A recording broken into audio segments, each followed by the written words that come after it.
뭐? 어? 아 농담 치시나요? 아 뭐든지 하고.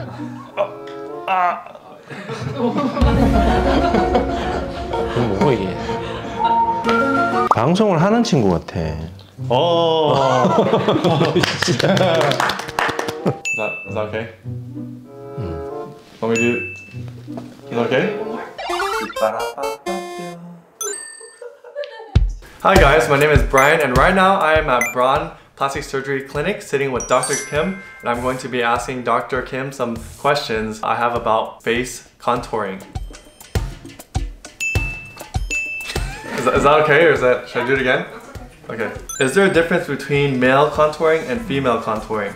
남자하고 여자의 차이가 근본적인 거는 피부가 좀 다르죠. 뼈의 크기도 다르고 일단 남자가 뼈가 크고 단단하고 여자는 뼈가 좀 작고 좀 얇지. 그리고 피부 자체가 남자가 질기고 피가 많이 나고 좀 두껍고 탄력이 좋지. 그 대신에 여자분들은 피부가 좀 약간은 푹신푹신하고 잘 늘어나는 편이고 피는 좀 적게 나지만 탄력이 조금 남자보다는 약한 이런 특징을 가지고 있는데 수술할 때 결정적으로 중요한 거는 여자는 조금 더 작게 줄이는 편이고 남자는 여자보다는 조금 적게 줄이죠. 특히 귀 밑에 각이랑 턱 끝의 각을 남자는 반드시 남겨야 됩니다. 뭐 그래 하여튼. So in my case, what areas will you be working on? 기본적으로 잘생겼잖아. 아, 잘생겼어. 잘생겼어. 알아듣네. 아니 키도 크고 인물이 좋아. 인물 좋아. 근데 이제 보면 광대도 작고 눈매도 좋은데 턱이 조금 비대칭 있잖아요. 비대칭 있고 약간 넓이가 달라. 광대하고 두상에 비해서 약간 좀 턱이 내려오면서 약간 넓어지니까 그걸 좀 손보는 거지 근본적으로 아주 많은 부분을 다듬을 필요는 없어요. 잘생겼어. I heard you have to stay on a liquid diet for 1 week after contouring. Is this mandatory? 수술하고 나서 그 다음 날부터 일주일 동안은 좀 부드러운 거 위주로 먹어야지. 처음에는 마시는 거 위주로 먹고 그 다음에는 죽 같은 거 부드러운 거 그러니까 많이 안 씹어도 되는 거 그 대신에 건더기는 많지 않은 거를 한 일주일 동안 먹고 일주일 지나면서부터는 보통 밥을 먹을 수 있어요. 계란 같은 거 먹어도 되고 생선 같은 거 먹어도 되고 일주일까지만 조금 다이어트 한다 생각하고 잘생겼어. I personally want facial contouring because of asymmetry. Is my asymmetry very severe? 브라이언은 비대칭이 심하진 않아. 아마 직업이 얼굴이 좀 중요한 직업인 것 같은데 그러니까 남들보다는 신경을 더 많이 쓰는 것 같아요. 심한 사람들은 제일 큰 비대칭 차이는 이제 턱끝이 한 5mm 이상 털어지면 이게 좀 눈에 띌 정도로 심한데 본인은 그 정도는 아니야.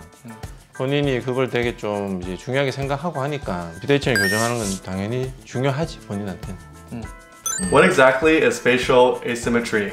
비대칭이라는 거는 말 그대로 이제 양쪽이 다른 걸 말하는데 특히 윤곽 수술에서 관련된 비대칭은 광대하고 턱끝 사각턱이 좀 달라요.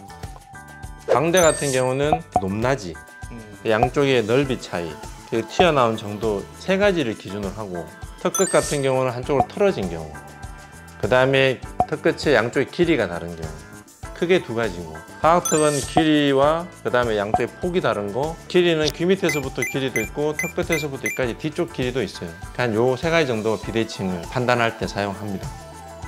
I'm mostly true on one side. Would this be the reason of my asymmetry? Or what would be the reason? 이걸 묻는 분들이 가끔 있는데 씹는다는 거는 근육이 힘을 주는 거라고 생각합니다. 근육을 운동시키는 거지. 이를테면 우리가 이제 아령을 들고 운동을 하면 한쪽 팔이 굵어지는 것처럼 씹는 것도 한쪽으로 씹으면 이 교근이 두꺼워져요. 그러면 일단은 겉으로 봤을 때 차이가 나겠지. 그게 한 가지가 있을 거고 그 다음에는 씹는 작용이 턱뼈의 성장을 한쪽으로 좀 더 발달시키지. 그래서 실제로는 근육의 두께도 좀 더 두꺼워질 수 있고 뼈의 성장도 한쪽과 자주 씹는 쪽이 안 씹는 쪽에 비해서는 좀 더 발달을 하지. 그래서 실제로 한쪽으로 씹으면 비대칭이 분명히 생길 수 있어요. 근데 그건 개인차도 있고 대부분의 원인은 그것 때문에 생기는 건 아니고 그냥 원래 그렇게 발달하도록 몸이 타고난 거지. 나의 몸속에 그러한 프로그램이 한쪽으로 비대칭이 생기게끔 이렇게 프로그램되어 있어서 그렇게 성장해 가는 거예요.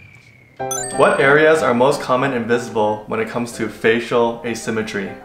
윤곽 수술 영역에서 비대칭이라는 건 광대 45도를 기준으로 요 부위 그 다음에 턱끝, 뭐 귀 밑에 사각턱이 있지만 가장 눈에 띄는 부위는 광대 45도와 턱끝이에요. 요 세 군데의 위치만 어느 정도 대칭이 맞아도 비대칭은 굉장히 많이 좋아져 보입니다.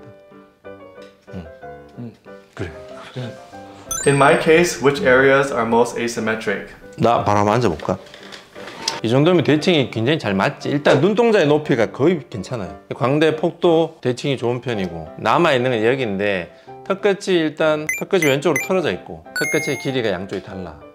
그 다음에 귀 밑에 이 사각대 길이도 다르고 결정적으로 폭이 달라. 그리고 앞뒤 턱끝에서부터 귀 밑까지 길이도 양쪽에 차이가 좀 있지. 이런 경우는 쉽게 교정이 잘 돼요. What are limits to correcting facial asymmetry? 우리가 할 수 있는 윤곽 수술은 특정 부분만 하는 거거든요. 예를 들면 눈동자 위치는 못 바꾸잖아. 귀의 위치도 못 바꿔. 사람 얼굴 뼈가 철사라고 치면 구부릴 수 있으면 좋은데 그렇게 못하니까 시당초 할 수 있는 한계가 있죠. 그래서 보통 설명할 때는 한 7, 80% 정도는 좋아지는데 한 1, 20% 정도 비대칭은 남는다고 설명을 하지. 그거는 이제 당연히 할 수 없는 부분이지만 그래도 한 7, 80%가 비대칭이 교정되면 사람 눈에는 굉장히 많이 좋아져 보여요. 비대칭을 거의 못 느끼게 되지. How is asymmetry improved and corrected through facial contouring? 비대칭은 광대하고 턱끝하고 사각턱 세 부위가 달라요. 광대의 비대칭은 높이 다른 거, 광대 45도. 그 다음에 넓이 다른 거, 튀어나온 정도가 다른 거 세 가지인데 수술하는 방법도 넓은 쪽을 좀 더 자르고 좁은 쪽을 좀 덜 자르고 그 다음에 고정할 때도 한쪽이 높고 낮으면 위로 올리는 차이를 만들어요. 그리고 튀어나온 45도는 옆으로 넣고 위로 올리고 뒤로 넣으면서 세 방향으로 비대칭을 교정을 해. 그게 광대 비대칭의 교정이고 그렇게 하면 한 7, 80% 정도 많으면 8, 90% 정도 교정이 되고 그렇게 되면 눈동자 높이 차이가 나는 경우에도 광대가 45도가 교정이 되면 확 좋아져 보이고 그 다음에 턱끝 같은 경우는 이제 심한 경우는 5mm 이상 넘어가는 경우는 윤곽 수술만으로는 힘들지만 한 2mm에서 한 4, 5mm 정도까지 한쪽이 털어져 있는 경우는 위치를 일단 옮기고 그러면서 양쪽에 턱끝의 길이 다른 경우가 있어요. 그럼 또 길이를 맞출 거고 그 다음에 귀 밑에 있는 요 사각턱의 길이 다른 거 조절하고 중요한 또 폭 양쪽의 정면에서 봤을 때 폭이 달라. 한쪽이 더 넓은 경우는 한쪽의 폭을 더 갈아주고 그렇게 해서 대칭을 맞추지. Do you have anything to say to past or future patients like me who are maybe worried about their swelling or asymmetry? 비대칭 같은 경우는 가끔 오해하는 경우가 양악 수술을 해야지 비대칭을 교정할 수 있다고 생각하는 분들이 있어요. 윤곽 수술로는 비대칭을 교정을 못 한다고 생각하는데 실제로는 턱끝이랑 이런 사각턱 같은 경우에 비대칭, 특히 광대 비대칭은 윤곽으로 하는 거거든요. 양악으로는 그걸 교정을 못 해요. 그러니까 오히려 비대칭의 교정은 치아의 위치만 바뀌지 않는다면 전체 뼈의 비대칭은 윤곽 수술로 훨씬 더 많이 교정이 돼요. 그게 한 가지가 있고 비대칭으로 고민하는 경우는 이제 윤곽 수술을 받으면 되지. 수술하고 나서 또 어떤 경우가 있을 수 있냐면 수술하기 전에 한쪽 턱뼈가 만약 커 광대든 수술할 때는 그 부분을 더 많이 자르지. 그렇지만 초반에 부어있을 때는 수술하기 전에 원래 컸던 부위에 붓기가 더 심해요. 그래서 오히려 수술하고 나서 이제 환자들이 수술 전보다 비대칭이 더 심해졌다고 생각할 수가 있는데 그거는 초반에 부어서 그런 거고 원래 컸던 부분의 뼈를 더 자른 게 맞기 때문에 붓기가 정상적으로 잘 빠지면 비대칭은 굉장히 많이 좋아지니까 초반에 그것 때문에는 걱정 안 해도 돼요. 그리고 제일 중요한 거는 비대칭을 내가 잘한다. 내한테 수술 받는 게 제일 중요해. After surgery, should I be worried about facial sagging? 윤곽 수술하고 처지는 거에 대해서 걱정을 많이들 하는데 처질 수 있는 부위는 세 부분이에요. 여기 팔자 윗부분에 이 부분 그리고 뺨이 패인 부분의 윗부분 그리고 입술 옆부분에 아래쪽으로 내려오는 이 부분 이 세 부분인데 팔자 위에랑 여기 볼펜 윗부분은 광대 때문에 처지는 거고 사각턱 수술은 이제 턱끝 옆부분 여기가 처지게 되지. 그리고 전체적으로 보면 광대가 처짐이 좀 더 잘 생기고 사각턱 수술은 처짐이 상대적으로 적어요. 이유는 이제 사각턱을 둘러싸고 있는 이렇게 근육이 있어요. 비유를 하자면 목티 같은 게 이렇게 목을 감싸고 있는 것처럼 근육이 사각턱뼈를 이렇게 감싸고 있기 때문에 사각턱뼈가 작아져도 이 근육이 여전히 턱뼈를 감싸기 때문에 이 탄력이 유지가 되지. 그리고 특히 수술하기 전에 입술 옆 부분에 이렇게 내려와 있는 사람이 아닌 다음에는 수술하면 처짐은 안 생긴다 보면 돼요. 본인 같은 경우도 입술 옆 부분이 여기까지 내려와 있지만 턱선까지 이렇게 내려온 게 없거든. 그러면 수술하고 나서 이 부분이 처지거나 이런 건 걱정 안 해도 돼. 괜찮다. 내가 수술하는 거야. 그게 제일 중요하다. Very most important. Okay guys, so those are my questions for Dr. Kim. After hearing his answers, I feel a lot more relieved and nothing to worry about. And I understand the procedure more and I'm very excited to have everything done. 바이바이. Bye. 바이바이. 고생했어요. 수술은 잘해줄게. 네. 감사합니다. 일단이 뭐.